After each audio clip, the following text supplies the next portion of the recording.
Behind the fast-growing and expanding ministry is a man of God who gave not only his heart but his entire life to God for the sake of the mandate entrusted to him by the Lord.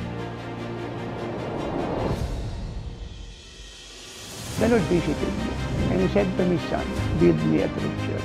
Teach my people to love me, serve me, worship me, and obey me, and teach her to be like me, and present her living like me in my any moment coming.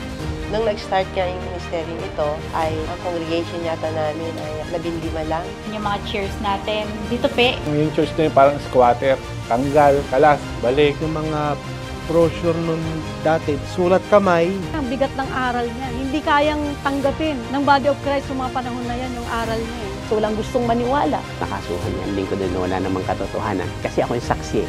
Tigil niya na, sumaganda pang matindi lang kami ng sagay.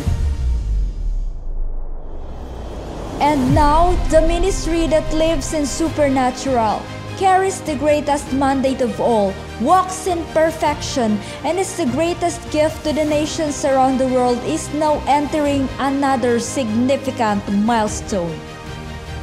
The uniqueness of this church ay kitang-kita natin. Yung ministeryo ito, wala talaga siyang kagaya. This ministry has gone too far to look back. Ako tatalangin nung bandang 5 years. Sabi ko, okay na yun. Pero yung 35 years, sobrang ano yun. Ano ang dinaanan natin sa kalsada? Kagaya ng dinaanan natin sa Sabsaban, marami. Yan nahubog ang buhay ko as an apostle, the train. Talagang tinuruan niya ako umasa sa kanya sa lahat ng bagay. He's truly a man of God. So powerful, unshakable, unstoppable, untouchable talaga. Ang Jesus is Our Shield Worldwide Ministries was born from the heart of God.